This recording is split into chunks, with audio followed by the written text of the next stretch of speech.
Hello everybody, welcome to Sonictalk episode 865, recorded today on the, it's the 15th of October 2025. This is a music technology podcast where we talk about things to do with music technology, funnily enough, like synthesizers, drum machines, software, DAWs, streaming, performing, distribution, anything that kind of surrounds that whole ecosystem, something like that. Just a quick note, last week we switched over to a new podcast server, and I think something has happened to the iTunes feed. I'm trying to get it sorted out because it's basically vanished with no sort of forewarning. So do hang in there. But if you haven't seen anything, you can head over to pod.sonicstate.com. I think I've actually got like a button that I can press for that.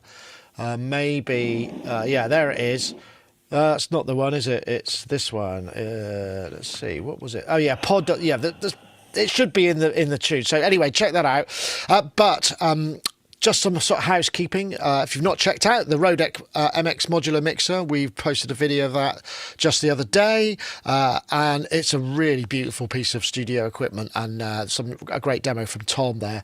And we've also got the sequential form video is going live on YouTube tonight. If you've been watching our Patreon, then obviously you'll have got it a little bit earlier, but that's live after the show.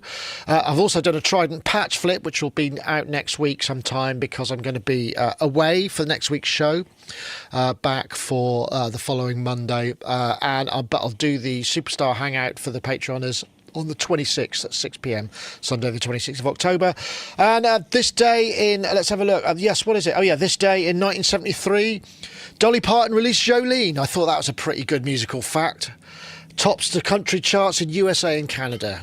And I think Dolly's been a little under the weather recently, so we'll send her good vibes because she is, I think, for as long as Dolly's in the world, everything's sort of all right. You know, she's like she's kind of like, if Dolly's here, we'll be fine. You know, so hopefully she's doing fine. So anyway, yeah, thought you might enjoy that. Before I introduce our guests, I'm just going to encourage you to join us on the aforementioned Patreon. I do know I need to update this ad, but I will do at some point soon. Back after this. There are so many great reasons to join our Patreon. Ad-free versions of our reviews and other videos, plus exclusive content like extra review footage and hidden gems from an extensive archive. Get early access to selected videos, enjoy the Sonictalk pre-show banter, and there's a growing library of sample instruments and impulse responses to choose from. You'll also get access to our Discord server and a private monthly hangout with the team. So head over to patreon.com/Sonicstate to see the latest offers and explore our ever-expanding collection of Patreon-only content, and help keep what we do independent. See you there.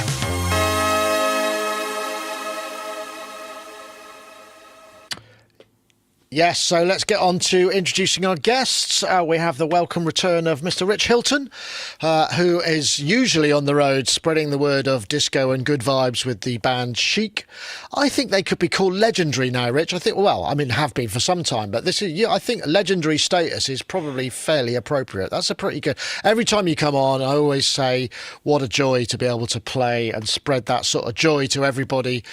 Just in the day job, I mean, wow, you know, and still going. So fantastic. You've been off and about. You're saying you just got back from Venice and got some more stuff coming up for the holiday period. Well, we're winding down, and there is another one-off down and back private gig that we're going to do this year. But everybody's kind of back to focusing on their studio life and their family life and their other life, their other family. Yeah. Because the band is a family, and so everybody's got two families, and you got to take care of them both. Absolutely. It's been great, and yeah, as you say, the privilege getting to share happiness with people, and the legendary thing is the songs, and those are those babies, and that's why any of it matters, and. You know, it's profound for a person to have affected the culture as deeply as his songs have. Yeah. When you get to things like We Are Family and stuff like that, these are things that cut across all kinds of demographical boundaries. And it's just a tremendous privilege, and I'm never I'm never far from that thought while it's taking place. I feel very, very lucky I've never. all I the don't think I've ever asked you this. Have you? Have you got? Is there a song that you specifically kind of think encapsulate? You know, the one that you really look forward. I mean, I'm sure it's baked into the set because you guys are the masters of creating that sort of dynamic. But is there a moment where you go, yeah, tonight this one is going to mean, you know, even more? Well, I love all the songs, and Le Freak was the largest selling single in Atlantic Records history, so that would have to be a contender. But you know, when you're playing Let's Dance and Like a Virgin, and you know, you're playing all these songs that were gigantic hits that carry a lot of meaning to a lot of people. Mm-hmm. It's hard for me to pick just one, but the ones I tend to be the most focused on are the songs that only appear in the 90-minute set and that are sort of not quite as universally well known, which includes songs like Thinking of You, which is a great Sister Sledge song. Yeah. It's very popular over on your side of the ocean, but over here it's not quite as well known. And it's a fantastic piece of music and story and writing, and carries a lot of emotion. And we play it sort of locked together with a song called My Feet Keep Dancing, which is one of Chic's, I don't know how you say this, not quite as profoundly popular hits, but it still was a bit of a hit and everybody knows it. And those two songs are just tremendously fun and challenging to play for different reasons. And all of them are fun to play. So, you know, I'm not trying to pick out. Yeah. And if you ask me again next week, I'll probably pick two It might be more, different. Fair enough. Right now, those are the ones that really light me up when we get to play them, because we don't always get to play them. I, of course, love the opportunity to play guitar with Niall on the song Lose Yourself to Dance, and that's a tremendous thing emotionally for me, because it sort of represents, you know, a friendship that goes back now. We're in our 4th decade of friendship. Wow. So wow, yeah. That's, you know, pretty amazing. Nice. Well, thanks for joining us, Rich. Always a pleasure. And speaking of, I suppose in many ways that links to a little bit what we experienced at the weekend, because Gaz obviously Gaz's band, the Rumbelows, played at my 60th birthday on Saturday night. And I was talking to various people there there were lots of people there that I've known for 40 plus years. And somebody I've known for 40 plus years, I realised, we worked out that they also went to the same infant school as me, but I didn't know them. So actually, it kind of adds another 10 to the count, you know, of affiliation. But the same thing with the Rumbelows guys. I mean, the thing is, everybody loved that music. It was a great. All my muso friends were going, "What a great band!" Because it's the joy that you sort of is exuded off the stage. You know, that's such a big part of it. And yeah, so thank you again if I haven't already said that. Thanks. But yeah, how are you? Honor, yeah, I'm great. I'm really good. Thank you very much. Yeah, it was fabulous at the weekend, and yeah, it was lovely. It was just really great to see you in such good spirits. But yeah, it was, yeah, that was great fun. Yeah, really good. Thank you. I'm looking forward to my project I've been working on for the last few years. Well, nearly 2 years. Quasi-Modal is just about to enter Gigland. So we got our first proper gig on the 1st of November. Oh, so that's you and the drummer. Yeah, me playing a modular synth, you know, and a few other bits and bobs like the Oxy one, and actually the Polyend synth as well, which is a fantastic tool, by the way. And you know, one of the things about that, which I'm really excited about, is it is really pure improvisation. I'm not using any pre-made parts at all, and we're not using a click track either. So everything is just like really kind of free. Greg, the drummer, kind of picks up some of the things I'm doing and lock onto it, but other times he'll sort of take the lead, and I have to kind of work to him. And funnily enough, we were having a sort of text chat earlier, and I was thinking about haven't really delved much into using the swing functionality on the Oxy One sequencer, but I started thinking about it, and you know, he agreed that, you know, in a way he brings a swing. If I started having all my things with kind of varying a swing, that might be the thing that might make it not, you know, sort of rhythmically confusing. Well, make it not swing, because I think the thing is, by not having a click track, he can interpret things however he wants. And yes. He can kind of swing quite hard across things, you know. Right. So, yeah.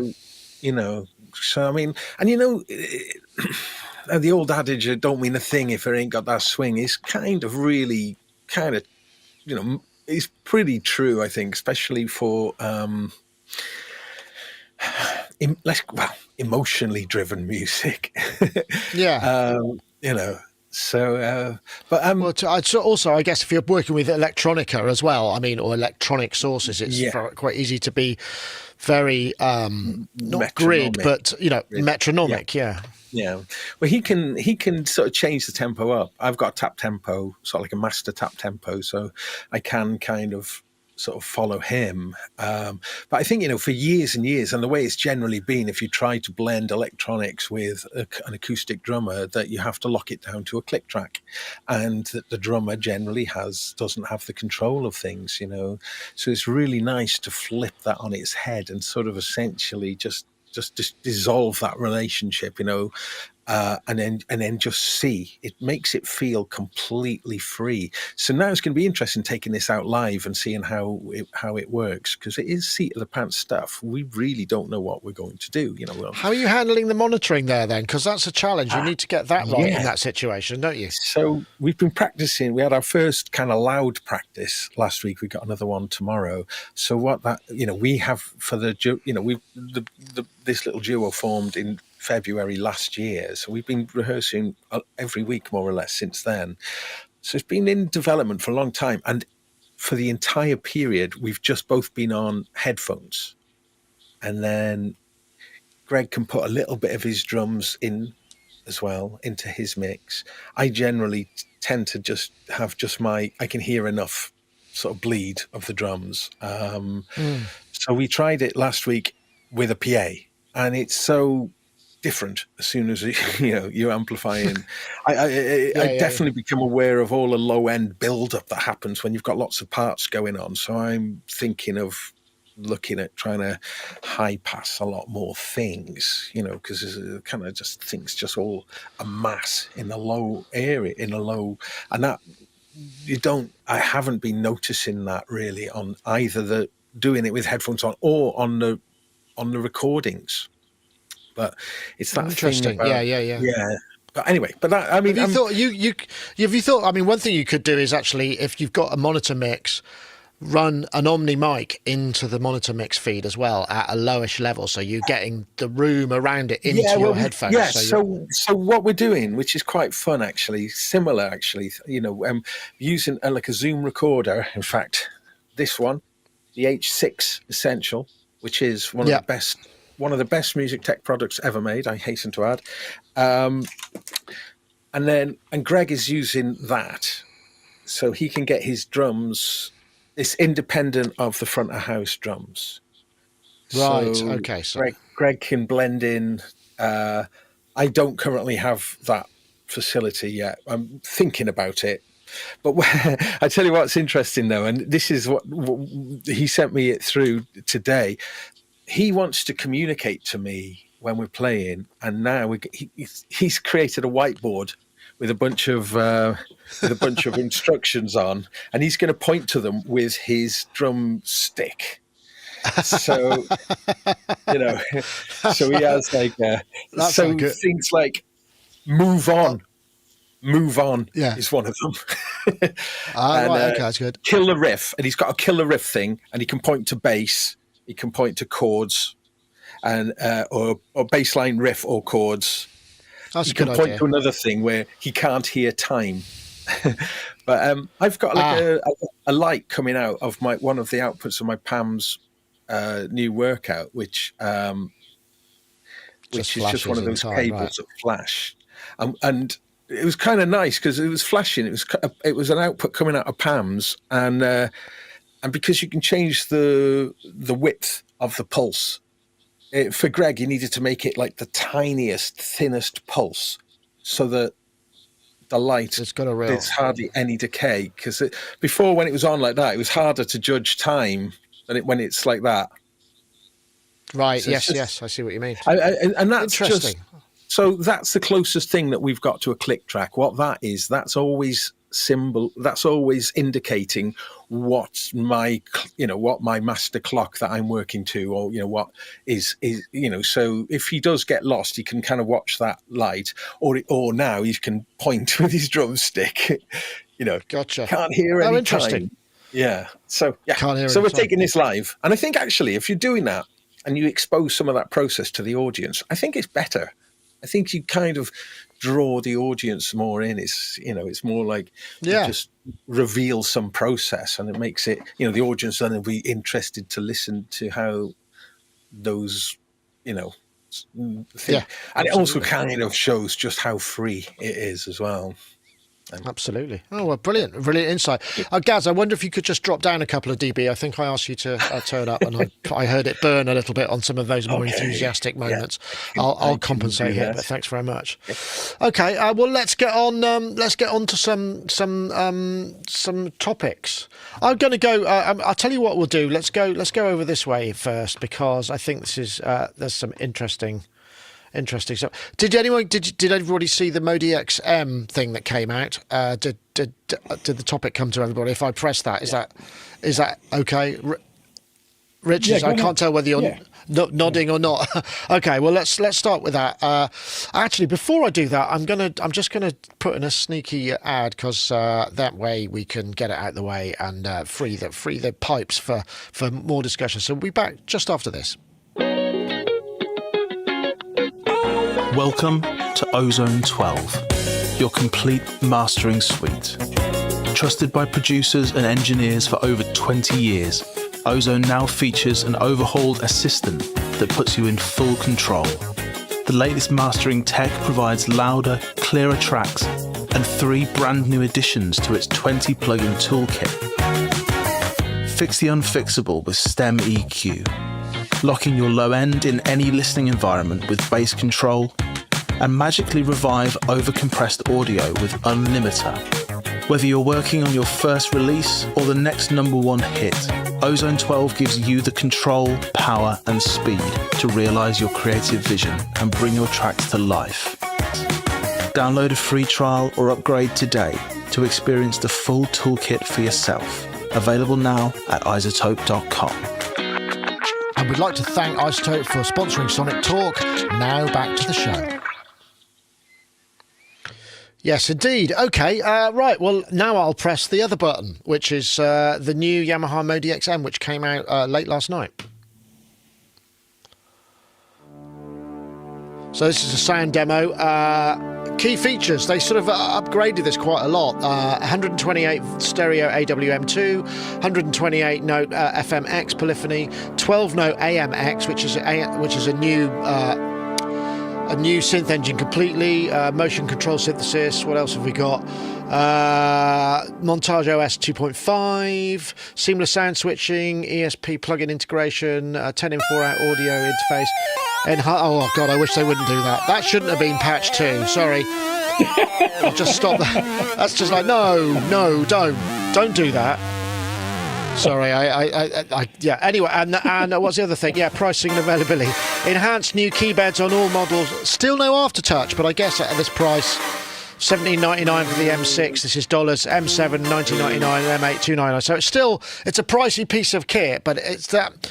There's something about that. I mean, I think the last thing I looked at was, I think I looked at the MOD D. I can't remember which one it was, but it was a very impressive sounding thing, and that engine is still very powerful. They've done quite a lot of stuff with the navigation and things. Luke Pop's done a pretty interesting piece on it, as ever, seems to be first. But what I did notice from that was the touchscreen. It just looks like an air conditioning unit sort of admin panel. It's really not a beautiful thing to look at, and we've talked about this before, as how Yamaha kind of considering how cultural, the culture of Japan as a country, how many of their instruments seem to have very little beauty from a an industrial design point of view. I mean, it's functional, and a lot of people get on with that. It's just when I look at it, I think there was one moment where he's going these contextual menus where you press and it's a different sound engine, and it's just basically a grey screen with a load of boxes in slightly different orders to sort of show you that there's no colour differentiation, no nothing.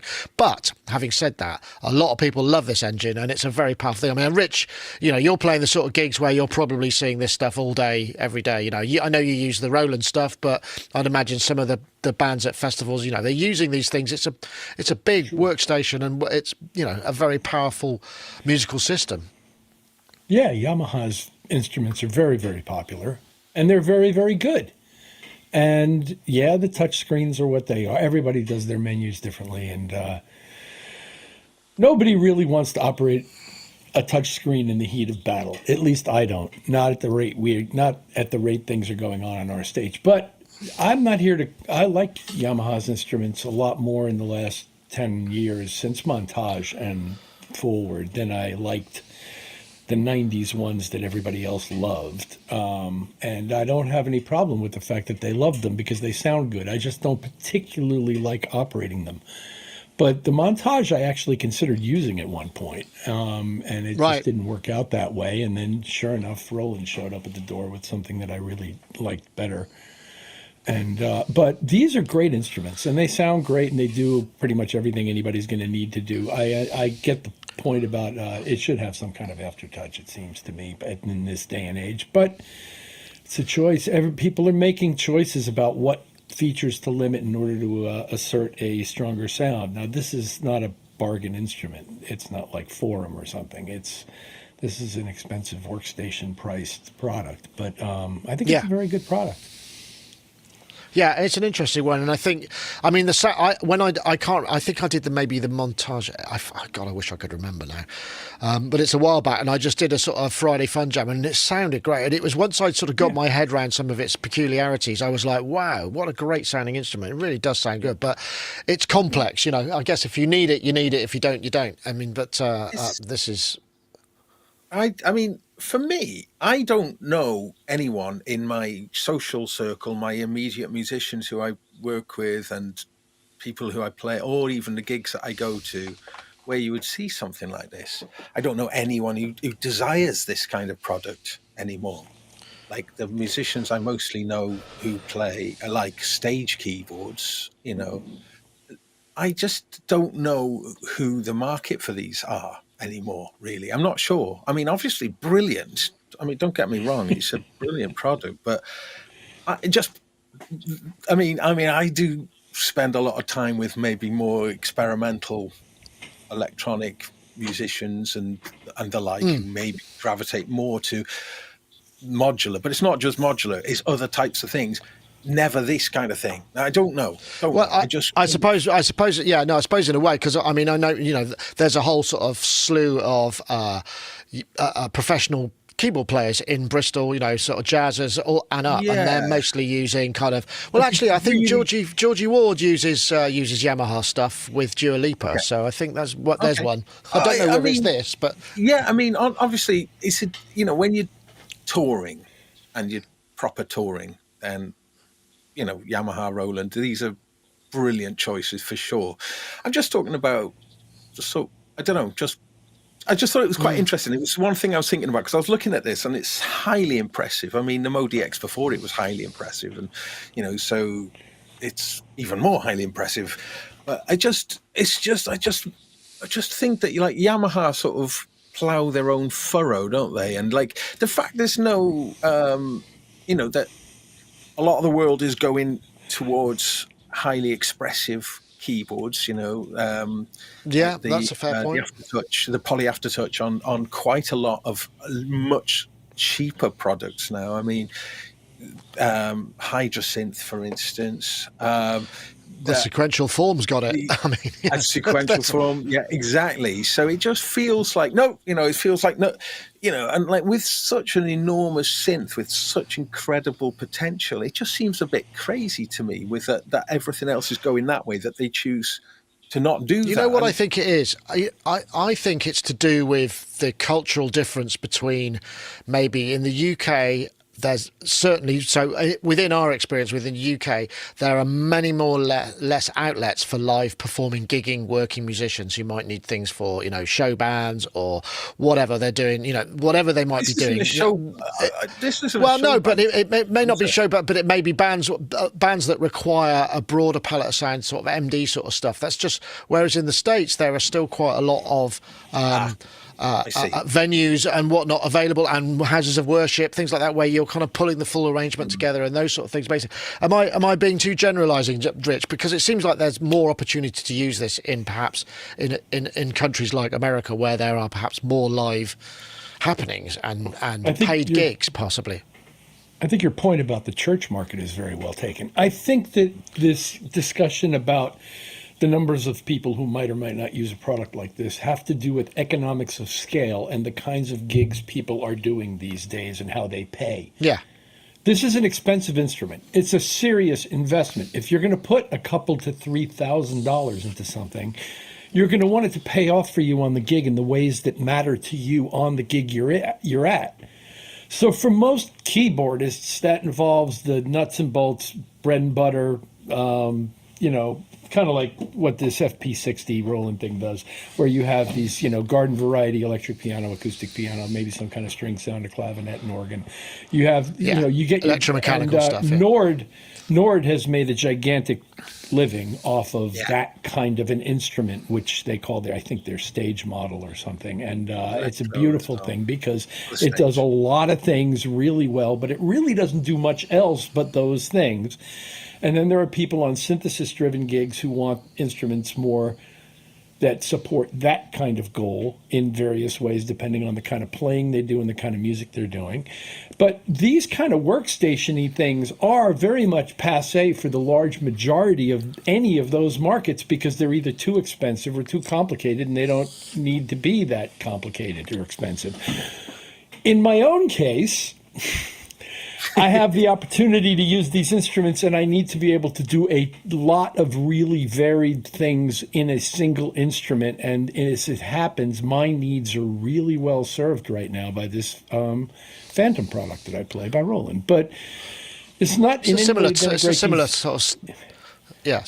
of thing, isn't it? Basically, yeah. It's a tool towards a goal, and you have this goal of these things you need to be able to do, and it's not that many of these budgetary, like right now I have a completely gigantic sample engine I can load with a huge library of source sounds on top of a number of synthesizers the thing will host, with knobs on the front panel that give it a very satisfying illusion of operating a synthesizer, and the thing sounds great, and it's got an incredible vocoder in it, and it really suits our show as it happens. Yeah. And yeah, it's a ridiculously expensive instrument. It's a $4,000 instrument, but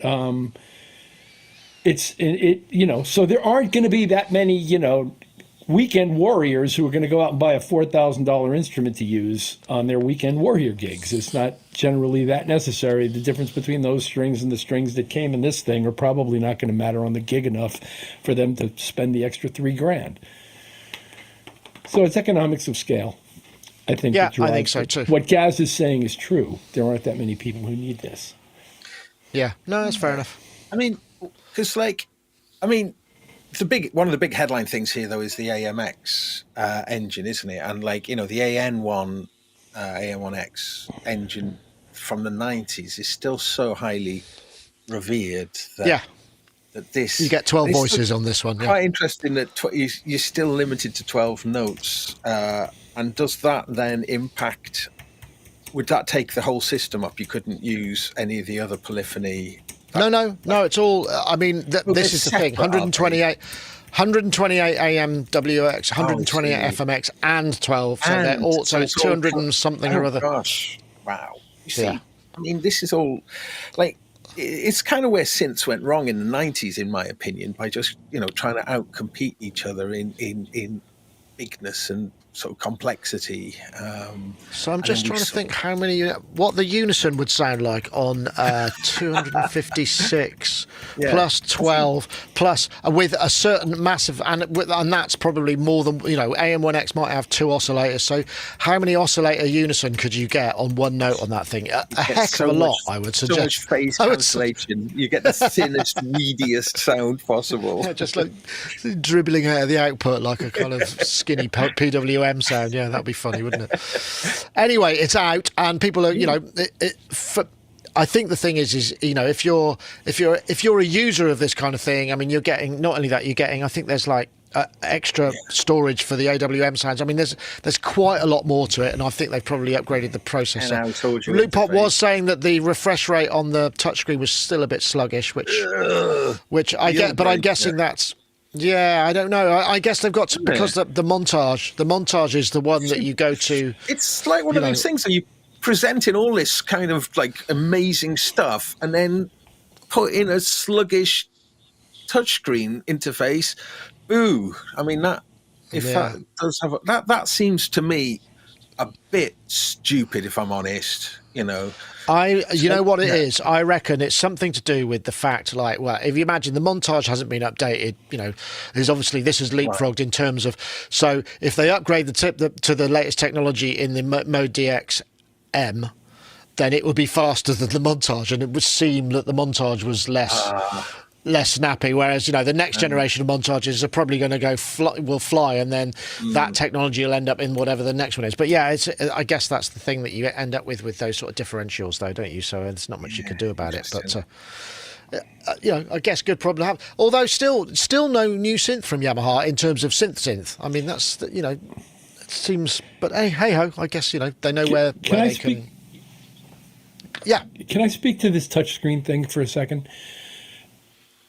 A properly designed instrument, and I'm pretty sure Yamaha will do this too, but the Roland design does this, allows me to lay my set list across buttons that I can see that are lit up on the keyboard, hardware buttons that I press, not plus and minus buttons, but each button has a unique program that it's calling up. So I never operate the touch screen on a stage. That's a little bit like grabbing a trackpad on a stage. It's something you just generally don't want to do. It's a hard interface to operate under those conditions. It's hard to see. It's hard to be that precise when your adrenaline's pumping and you're playing music and your body's moving, and it's just. They have to make the touch screen is not really going to be an issue in a live circumstance very often for most people. I think those are things you do to edit things, much like in the way you operate a DAW on a studio I think computer. I'm talking about that editing process, though. If you've got this deep, editable synth, and then they've compromised somewhere. Well, they've got ESPM, haven't they? They've got the plugin, which is like basically the full interface. You just join that up and do it that way, So and when you have to, it should be easy to operate. And I'm with you on that part. It's just that as far as it relates to what happens live in a real-time live environment and stuff, you probably don't want to be operating it from there very much. Interesting. Okay, that's probably the big sort of release synth news in terms of kind of general release, but there's more stuff too. Let's have a look. Shall we go? I quite like this. This looks kind of fun. I was going to do this last week, but we didn't really get a chance. This is I'm still not entirely sure what this is or where you can buy it, but if you can buy it. But it's a really interesting, expressive device. So this is the NEOD one instrument for combining fluid real-time musicking in 53 Edo with my experiments in musical aesthetics. 53 Edo is a tuning system dividing the octave into 53 equal parts. Mathematicians and music theorists have known about its exceptional harmonic qualities for hundreds of years. Very hypnotic, this. And it is used as the basis of Turkish music theory. In Western music, it hasn't found much traction yet. It's a very slow-moving video, so this is the unit itself. It's quite interesting. I mean, I get it. It's like, how on earth are you going to learn how to play that? I mean, he's done a really good job of that. I'm trying to think the name of the guy. I thought I'd written it down. I do apologise that I haven't. But there are some really lovely performance videos of this guy and another guy playing this thing with, I think this guy playing a marimba or a xylophone, and it's just like, wow, it's so expressive, and it looks like a squeeze box. And I'm sure maybe there are parallels with other instruments that you can learn, whether it be uilleann pipes or whether it be a multi-button squeeze box or something. I'm not sure, but I just thought it was really interesting. And this guy's just sort of going alone. It's just a little sort of Raspberry Pico Pi in there doing the generation, but all with the gyroscope and the move. I just thought it was absolutely fascinating and a very expressive instrument. It's interesting because it's 53 slices per octave is pretty microtonal, right? I mean, it's kind of, but it seemed to work nicely. It did. It sounded great. He was very creative with it. There could be a whole category of sort of one-off oddball controllers that people used to good expressive effect, but just weren't market driven in any way, shape, or form. And the first one that comes to my mind is David Vorhaus having that, what is it called? A kaleidophone. It was kind of like a PVC pipe with buttons on it. Yeah. And let's not beat around the bush. It was like a massive phallus that he was pointing at this poor BBC sort of prim female interviewer, and it was extremely intimidating, I thought, and it was very insensitive of him. But yes, I take your point. But anyway, there's been a history, and there's these products we've been reviewing over the last 10 years that kind of look like a piece of driftwood with stuff on it, where you're completing circuits by touching different buttons at the same time and that kind of thing. I can't remember the name of the company, but we've reviewed products that what? What are they called? Soma. I think it was Soma. Soma Electronics. I think it's Soma. Yeah. But they're really, really unique, interesting control devices that don't really resemble anything else. It's not like you're going to take your saxophone technique and apply it to this thing. You're going to learn it as an instrument if you're going to use it at all. If you pick up an ocarina, you have to learn what the button combinations are in order to play. Yeah. It's kind of like that in a way. But if you want to get into a microtonal discussion at the end of this, I saw a concert a week and a half ago that is really, really unique and interesting, but it doesn't relate to this specific instrument. But it was a very interesting performent. So after we talk about the instrument, let me come back to that. Yeah, no. The guy is called, Eric Nathaniel. I didn't put it in the notes, but I'd forgotten about that. And yeah, it's, I mean, the thing is, you're looking at this video and he's very compelling. It's very ASMR kind of vibe. But then he's taken the time to, and he plays, there's a couple of tunes that he plays at the end and says, this is one that I did. And then there's somebody else who's learned how to play it. So it's obviously appealing enough for more than one person to learn how to play it. It can't be an inconsiderable amount of hours you'd have to put in to be good at that. But it's kind of interesting. I mean, I just thought it was fascinating. I mean, playing over a drone or something, but I mean, playing it with other people and trying to kind of maintain the harmony. Gosh. I think I think the basic tuning is there, so the individual notes, it's just the bits in between the notes that are all more interesting. Well, I mean, I've been a fretless bass player for a long time. I've been out of tune most of my life. I have.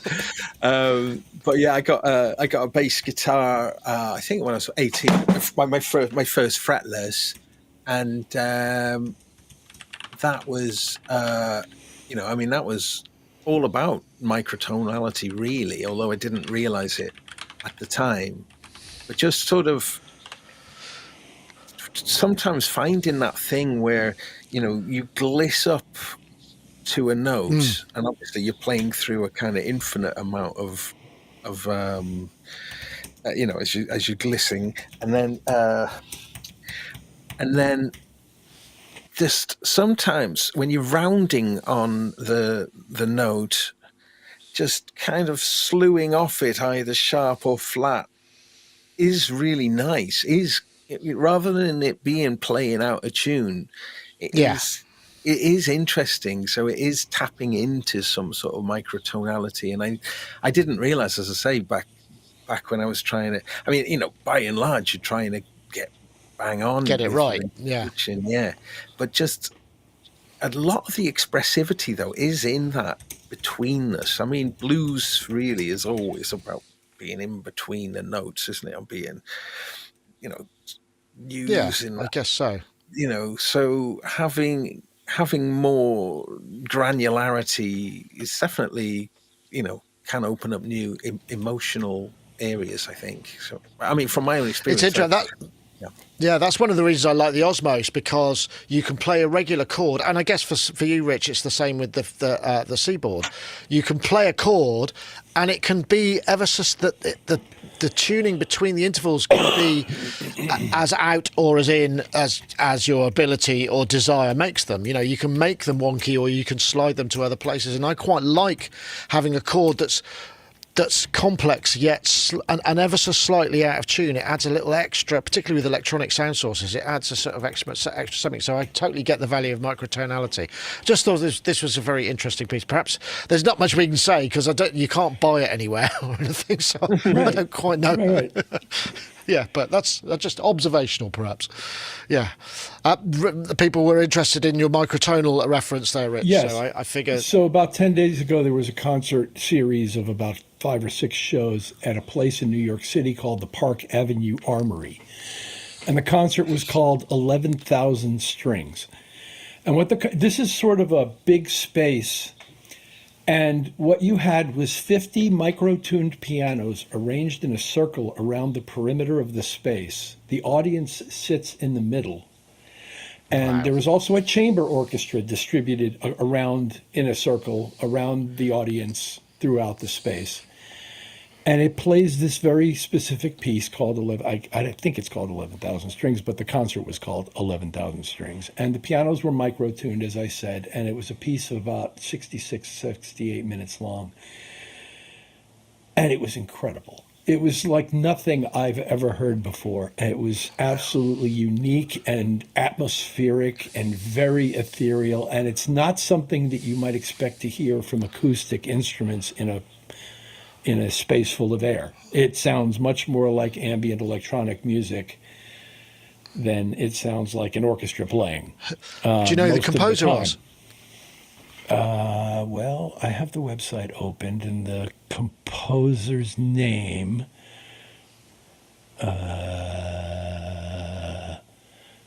George Frederick Haas is the name of the composer. H-A-A-S. Or it might be Jorg Friedrich Haas, more proper. Yeah, H-A-A-S. And the venue was called the Park Avenue Armory, and there are videos linked on the nice website for this good. thing. But it was just a completely unique, and I went because I know I'll never get a chance to hear this thing again.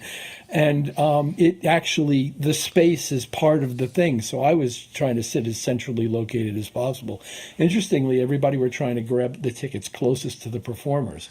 And I wanted to be as far away as possible so I could get an equal balance of everything that was surrounding me. And you couldn't help but like turn your head at times just to see how the vibe changed in the room.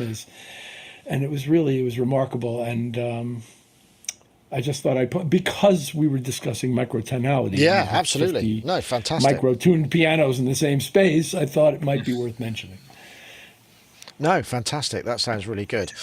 Okay, let's. I'm gonna. What time? I probably should do the other ad slot now. So we'll be back just after this. Native Instruments Modular Icons. Vintage modular synth sounds from iconic artists and instruments. Made in collaboration with the Bob Moog Foundation. Part of the Play series, great sounding presets and real-time control. Modular Icons was built from the real thing. Rare modular synths that shape the sound of electronic music. Everything was sampled directly from vintage Moog, Buchla, ARP, and more, captured in detail, one knob turn at a time. You get the warmth and unpredictability of analog with the freedom of modern tools. The modulars themselves are so expansive, but when you are providing 10 or 12 different incredible modulars, people really have this immense palette to explore and to shape in their own way, to create in their own way. Over 60% of the proceeds go to supporting the Bob Moog Foundation. Yes, indeed. Okay, let's get it. I don't know where to go. I quite like this. Should we do the... I know, I'm going to go for this one because I think this is probably also quite interesting. So there's also a new... I'm getting flack for not introducing the the new Behringer CX Mini. Sorry, it didn't make it into the list. Maybe we'll talk about it another time. It's okay. There's not room for everything, but I did get this one in as well. So we're just going to... this is the new... Akai controller, which is the professional mini MPK Mini V. Akai MPK Mini 4 has powerful new features, software integration, and a host of improvements that make it a powerful, portable, and inspiring music-making tool. Yeah, this is interesting. I thought this, because they're constantly iterating. In fact, I've got the Akai... not the MPK Mini Plus, which I thought was a pretty good controller. This is a little bit bigger and has got a bit more control on it. But I was thinking about, what is the... I mean, that's a useful, small MIDI controller. That's all great. But what is the ideal one? And I was thinking, what do I want? What do I want for one? Because I'm using the Launch Key Mark III, and that's got key command control, which I think is really useful, where you can have a button and press and it does just a key command, because some interfaces response, it's certainly in software to that. I think it should have SysX. I think it should have Poly Aftertouch if it can, SysX, NRPN, key commands. I want MIDI LFOs in there as well while I'm at it, please. This one's got a latch ARP, which I think is a neat function. So you can set an ARP up, press latch, and then play on top of it, sort of additionally, sort of overdub over it without affecting the notes that are in the ARP. So some nice features in there. I think it's only about $100. I mean, it's pretty cheap, and there are other things. Other things are pretty cool. So I just wondered what it is that you look for, Rich, in a controller. I mean, I guess from a stage point of view, there's going to be one reason, and obviously you've got the Seaboard, which is for another reason because that's expressive. But generally speaking, what do you, a sort of do-it-all, I suppose I'm thinking. What do you like it to have? An ideal MIDI controller. Sorry, I didn't really phrase that very well. It seems to me that this thing covers most of the kinds of bases that one might need to cover if they were bringing a small product to use in a hotel room while they're on the road doing other things, and you don't want to be hauling around gear. So this, a few drum pads, a few twisty controllers, a few pushy controllers, some kind of half-decent keyboard that's at the very least got velocity sensitivity and ideally some kind of mono aftertouch, but it's not that big a deal to me. Because usually in those kinds of environments, I'm not focused on that kind of... I'm assembling something in a DAW or something is usually the use I imagine for this thing. It fits in a bag. It's got a lot of different kinds of cool stuff you can do with it if you can map it to the things you're using. And in general, what this thing has on it is stuff that would be useful to have. It's a little bit big as compared to like a Nano Control or that old Macmillan thing that I have over there that I think is broken. The single strip with the button pads and the keyboard arrangement. So this is a little bit more like a traditional keyboard, and therefore it's a little bigger because it takes a little bit of room to put all of that stuff together. So you need a little bit bigger bag. But for $100 or whatever it is, $150 or $75. Yeah, it's 109. It's pretty low. There's a lot of functionality there for that kind of money. And if you have an easy way to transport it, I could see it being a useful product to you. That's my envisioned use. I imagine some people bring these on stages to trigger rigs that contain a larger number of smaller devices, and that would make sense to me too. But as a product, it makes sense to me, and it's that's why it's been successful, and they're up to Mark IV or whatever it is. I guess so.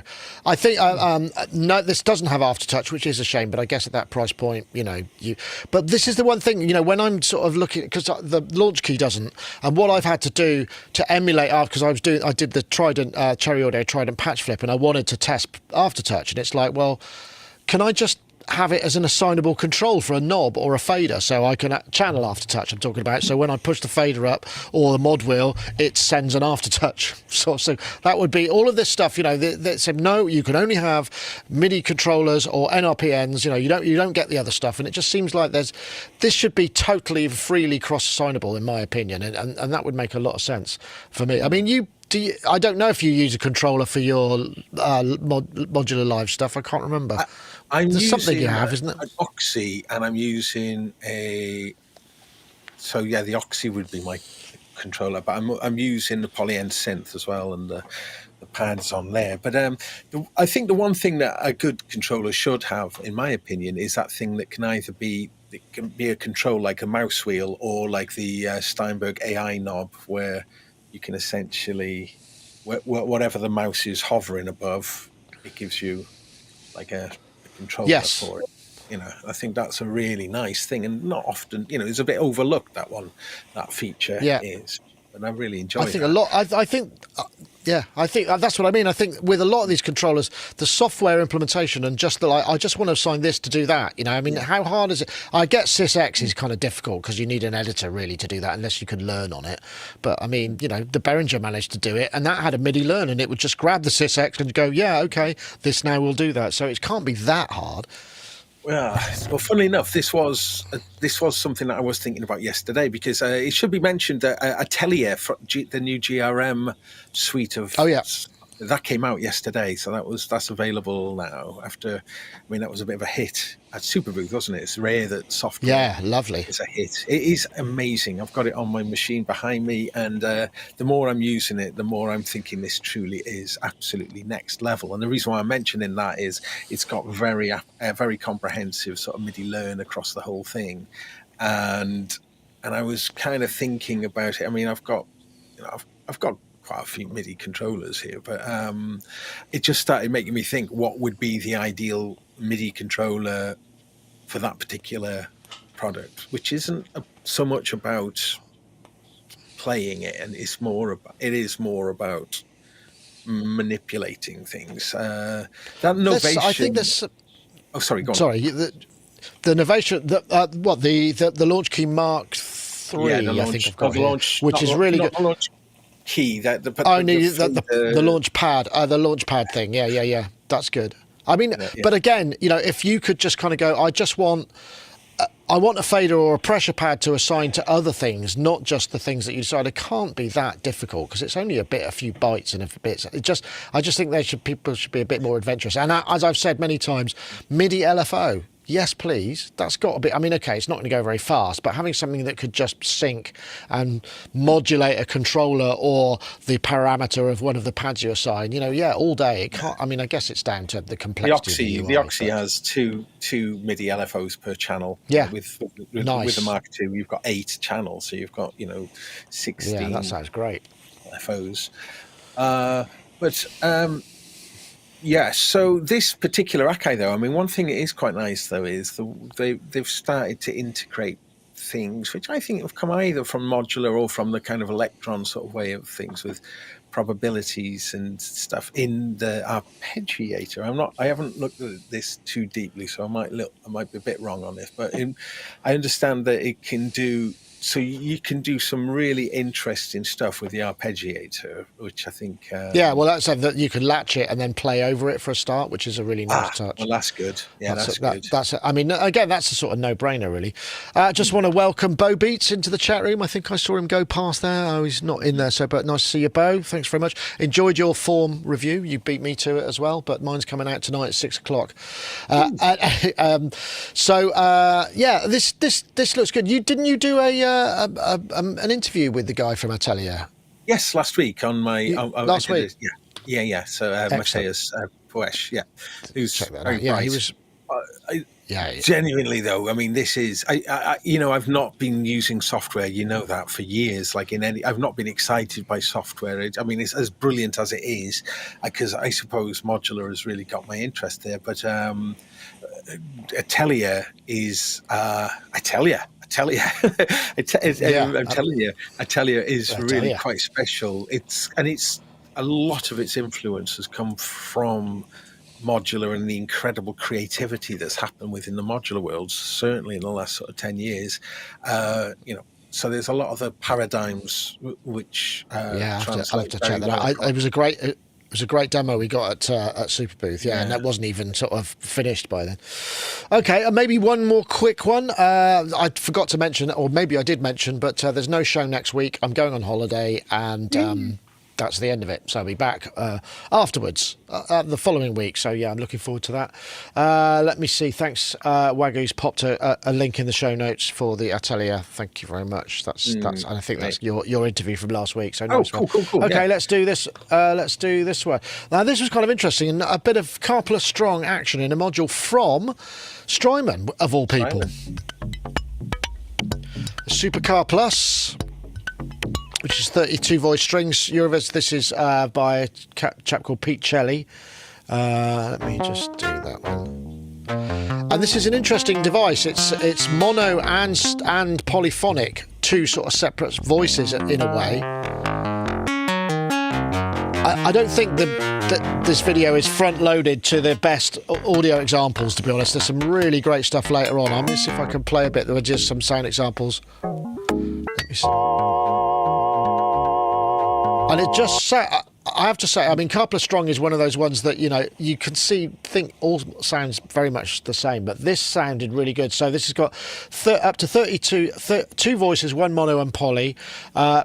So it's up to 32 voices in total. You can run it on MIDI. You can modulate the various parameters. And there were some really nice sweet spots where it was modulating the attack parameter on sort of chord sequences where it was just sort of, and not only a tiny bit, so you get a pluck and then a slight scrape, but not like a scrape, just a little zing to it. Just thought it was a great demo if you watch the whole thing. I mean, it's not a snappy one. You need to invest a bit of time, but it's worth checking. And it does struck or blown pipes. But an interesting one, I guess. Strymon, obviously, pretty big on DSP, moving into Eurorack. I guess, Gaz, this is probably something that you might have your eyes on. I don't know. Oh, definitely. I mean, I really feel that there's this development within modular that I personally really like, and maybe purists maybe not like so much, which is this idea of just complete sort of self-contained voices that then you can then additionally further modulate. I really love that kind of thing. Like the Monumatic from Nobular is an absolutely outstanding module, where it's, in many ways is an anathema to what modular, was about in terms of building all of the component parts, So what Strymon have done here is, make this, it's not exactly an ecosystem, but because you can have your harmony and chords all coming from this one small. What is it? It's 12 HP, I believe. Yes, I haven't got a note that something like that. Yeah, and really, really nice and clear and playable layout as well. I really like the look of this. I think that I can almost imagine. Well, certainly it's how I've gone with my live rig, and I can imagine that this is going to be a developing area that we'll see. That DSP platforms, effectively, taking out a modular rig, which rather than it being a set of like subtractive synth components, it's almost like hosting a VST rack, and that each of your modules is like a kind of plug-in, in a rack. And just, in a small format, you can change it around, patch it however you want. That's what I'm currently doing. And I think I'm sure that we're going to see this more and more with devices like the Torso T1 sequencer, obviously the Oxy One, the Hapax from Squarp, and, these super powerful sequencers that live outside of your rack. And then what was that? Was it the CV Freak that we saw, which was just interesting? The really interesting. The Fader Punk, that was it. Yes. Yeah, you can imagine. This is how I'm imagining how people will have their systems. I'm certainly feeling that this is the way I'm going. You'd have like maybe the Fader Punk and the Oxy One, and then a bank of voices, sound sources. Sound sources and effects, and you have like the modulations and the sequencing all being handled by these devices, which do it very, very well, and give you plenty of hands-on control. And then your rig, so to speak, is made up of devices just like this Strymon, you know. Make a noise, yeah. Yeah, I really see that as yeah, I've gone that way with my live rigs, definitely. So, but what else to say about this? I really liked. I'll tell you what I liked is what you could detune all the individual voices slightly, and it just sounded absolutely lovely. Because Car Plus Strong can sound very clinical because it's such a tight kind of feedback cycle, and it doesn't normally modulate pitch wise. And I thought that was really, really lovely. I thought that sounded amazing. It brought to mind Mutable Instruments' venerable rings in some ways, and with the kind of the polyphony and with the overhanging kind of notes and how you can build up sort of kind of chordal textures. But you're right though. I think this one is all about just how good it sounds and how easy it is to get there. It sounds really lovely. Yeah, I think it'll do very well for them. I think, as I say, I think it's definitely a product that is on point with the way things are going. Yeah, I know, Rich. I remember you because you studied kind of, I guess, early synthesis stuff and compositional things when you were at music college. I don't know. I'm not sure if when Car Plus Strong came along, whether it's a sort of more modern technique or it's been around for quite some time. I know whether it's something that you're familiar with you using, because I've never really got to grips with it. But this sort of looks like something I might be interested in. Oh. I think you might be. Take a drink. I don't remember. Sorry, I don't remember the exact origin of the Car Plus Strong thing. I remember where I became first aware of it was when people were describing attempts to physically model acoustic events using data. So, but it was applying, I think, a theory that came, I don't know if Fletcher and Munson went to lunch with Car Plus and Strong or not. I don't know exactly where in the timeline that all falls, but my awareness of Car Plus Strong came in relation to its ability to describe acoustical events in a realistic way in electronic instruments. I'm trying to see where. Yeah, I'm looking for references. 1980. I guess so. Yeah, I know what you mean. I think the thing about it is when you hear it in its native form, because it just sort of sounds like quite unusual, and it can sound lovely and plucky, obviously, and you can get some of that sort of sound out of. I guess, low pass gates and, the right sort of sound source. But this just seems to take it in a completely different area. It just looks kind of interesting. And I think you're right, Gaz, about the notion that, we'll end up with, it essentially refers back to the kind of Akai story. It's like the right controller with the right sequence and the right knobs on, just controlling, because you don't really need a module for an LFO or a VCA or what, or an envelope. Those things can be done digitally without any kind of great loss of analogness, I suppose, and most of it is these days anyway. But yeah, it's an interesting one. I think that's available now, as far as I can tell. That feels like we're probably. Are you going to be streaming anytime soon again, Gaz? Have you got anything planned? I do want to. I keep saying this. I was, well, I have actually. I'm going to do a deep dive on the Torso S4, so I'm probably going to do that maybe next week. Yeah, and this is a really Wednesday's up for grabs next week. Oh, hey, maybe I'll do that actually, Nick. That's not a bad idea. So maybe, this time next week, we'll do a deep dive on the Torso S4, and then I'll do question and answers, because I think this thing is something that is getting better. I don't think it's quite there just yet, but it is definitely getting better. And interestingly, it and Atelier are actually. There's some similarity to them. I was quite. It's like Atelier. Okay. This is like a junior version of Atelier. So junior Atelier. Nice. Okay, we'll look forward to that. And Rich, you're home for a little while, I hope, and getting to kind of I don't know, wear a different set of undergarments for a little while, or whatever it is that you miss from clean pants. Clean pants, yeah. So but Well, you've got anything else in the pipeline? I mean, I know that this takes a lot of your time. You doing any studio work and any other creative endeavors?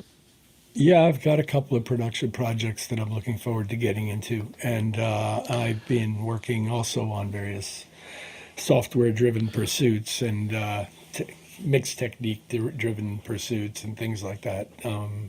Enjoying my Console 1 and my Soft 2 software, and I've been working with learning to be more effective in that world. Didn't they have a new piece of hardware, Softtube, relatively recently, or an update? Have you seen? I can't remember what it was. Was it not a channel strip or something? I think it was an updated something or other. I'm sure I saw.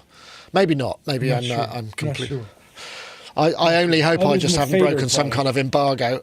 Oh yeah, maybe that was it. Yeah, I think that's been out for a while. Yeah. The fader product that matches the version 3 channel product. So they're in version 3 now, and the faders. So are you fully on in the box life then? Is that your kind of preferred work environment? In terms of, well, I mean, obviously, I find myself, it's the environment in which I find myself most often, whether it's my most preferred environment, working at, power station or something, I wouldn't assert that, but it's usually where I find myself, and I'm finding myself. Pardon? What do you monitor with in that environment? Do you have a preferred set, or do you work, on headphones, or how do you?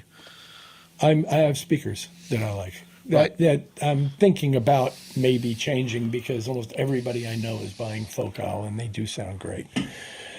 But I'm using some coaxially mounted pre-Sonos product. I believe the speaker line was called Sphere, but I'm not sure. It's about 10 years old, and it's a self-powered, coaxially mounted, two-way ported 8-inch woofer world, and I can mix in there. I would. I can recommend trying. This was a topic a few weeks back that never got round, but the new Akai iLoud Studios. Unless you've already discounted them, but to me they sound amazing. Those things. I reviewed the Mark. Are those like Mark mini 2s. speakers though? No, they do studio version as well. So now they do an 8-inch driver and a dual driver one, and they're not. I mean, they're not terrible. I mean, for the sort of monitor market they're going after, they're pretty low price.